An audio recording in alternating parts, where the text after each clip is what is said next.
आज हम टॉपिक पढ़ेंगे एनाफेज। माइटोसिस की ये थर्ड स्टेज है। At the onset of anaphase each chromosome arranged at the metaphase plate is split simultaneously. जब एनाफेज स्टेज स्टार्ट होती है तो उस समय क्या होता है, जो क्रोमोसोम मेटाफेज प्लेट पे अरेंज हुए होते हैं वो साथ साथ स्प्लिट हो जाते हैं। स्प्लिट का मतलब है साथ साथ टूटकर सेपरेट हो जाते हैं। And the two daughter chromatid now refer to as chromosome of the future daughter nuclei. और इनके टूटने से जो दो डॉटर क्रोमेटिड्स जो बनते हैं उनको हम क्या कहते हैं, फ्यूचर डॉटर न्यूक्लाई के क्रोमोसोम कहते हैं, क्योंकि जो डॉटर सेल बनेंगी उनमें ही वो क्रोमोसोम जो है जाकर डिस्ट्रीब्यूट होंगे। Begin their migration toward the two opposite pole. तो जो ये क्रोमोसोम जो है सिस्टर क्रोमेटिड्स जो ये अलग अलग हो गई, ये क्या करती हैं, ये ऑपोजिट सेल के जो ऑपोजिट पोल हैं उस पर जाने लगती हैं। इसको हम समझते हैं। जो क्रोमोसोम यहाँ पर अरेंज्ड थे, इसका हम डायग्राम देख लेते हैं। इसमें क्या हुआ, जो एनाफेज है जिसमें ये दो क्रोमोसोम आपस में अरेंज्ड थे। मान लीजिए ऐसे ही सेल बना लेते हैं और ये एक क्रोमोसोम, ये दो क्रोमोसोम, इनकी है जो है काइनेटोकोर्स। तो इसमें क्या होता है, ये वाली क्रोमेटिड्स और ये वाली क्रोमेटिड एनाफेज स्टेज में अलग अलग हो जाती हैं। ये वाला अलग हो गया यहाँ से और ये वाला अलग अलग हो गया, सेपरेट हो गया। सेपरेट होकर ये क्या करती हैं, जैसा कि आप देख रहे हैं, ये वाला पार्ट है, ये वाला ऑपोजिट पोल्स पे चला गया और जो ये वाला पार्ट था ये वाले इस वाले पोल्स पे चला गया। तो जो क्रोमोसोम का जो पेयर था वो अलग अलग होकर एक क्रोमेटिड इस वाले पोल पर चली गई ये वाली, और एक क्रोमेटिड इस वाले पोल पर चली गई ये वाली कह सकते हैं। इसमें चार क्रोमोसोम है, इनका सेपरेशन दिखा गया है। तो चार क्रोमेटिड इधर चली गई, चार क्रोमेटिड्स हैं इधर चली गई, यही ऊपर पॉइंट में कहा गया था। As each chromosome move away from the equatorial plate the centromere of each chromosome is towards the pole and hence at the leading edge. और जैसे कि क्रोमोसोम क्या करता है, इक्वेटोरियल की जो प्लेट है या फिर जो मेटाफेज प्लेट है उससे पोल्स की तरफ जाने लगता है। तो उस समय क्या होता है, एक क्रोमोसोम की जो सेंट्रोमेयर होती है वो पोल की तरफ होती है, ये हम देख सकते हैं। जो इसकी सेंट्रोमेयर थी, जैसा कि आप ये सर्कल देख रहे होंगे छोटा सा, ये सेंट्रोमेयर है। तो ये किसकी तरफ है, ये पोल की तरफ है। और ये वाला सेंट्रोमेयर है, ये इस वाले पोल की तरफ है। इसको इससे भी समझ सकते हैं, ये एक क्रोमोसोम, ये एक सेंट्रोमेयर।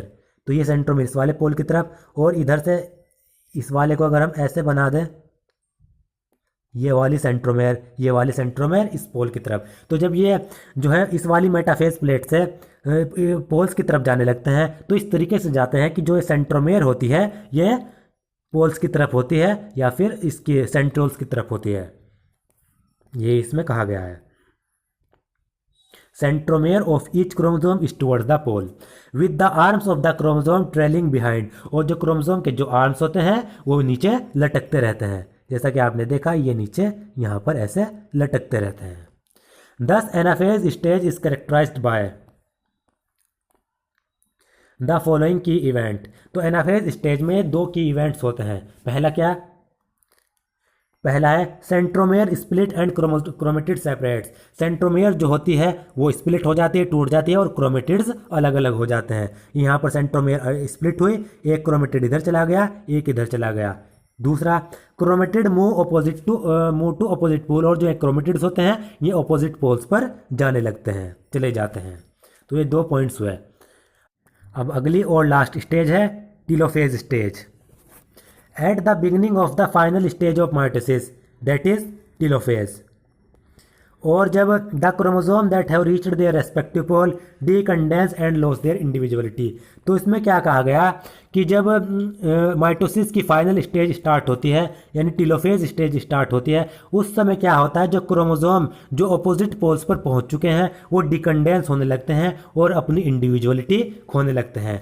डिकंडेंस का मतलब है जो ये क्रोमोसोम अलग अलग दिखाई दे रहे थे अब वो मिक्सअप हो जाते हैं।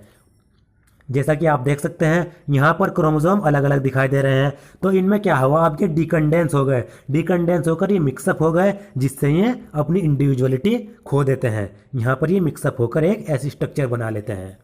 The individual chromosome can longer be seen and chromatin material tend to collect in a mass in the two opposite pole। इसमें क्या कहा गया, जो अलग अलग क्रोमोसोम हमें दिखाई दे रहे थे, अब टेलोफेज स्टेज में हमें अलग अलग क्रोमोसोम दिखाई नहीं देते हैं, और क्रोमेटिन मटेरियल क्या होता है, एक मास के रूप में दोनों ऑपोजिट पोल्स पर कलेक्ट हो जाता है। मान लीजिए ये वाले क्रोमोसोम हमें अलग अलग दिखाई दे रहे थे एनाफेज स्टेज में, लेकिन क्या हुआ, टीलोफेज स्टेज जैसे ही आई, इनका डिकंडेंसेशन हो गया, ये आपस में मिक्सअप हो गए, जिससे जो क्रोमेटिन मटेरियल था वो एक मास के रूप में ये कलेक्ट हो गया, एक इस वाले पोल पर और एक इस वाले पोल पर। This is the stage which shows the following की इवेंट्स। और इस स्टेज में क्या होता है, टीलोफेज स्टेज में ये दो की इवेंट्स होते हैं। पहला क्या है, बोलिए, तीन की इवेंट्स हैं। Chromosome cluster at opposite spindle poles and their identity is lost as discrete element.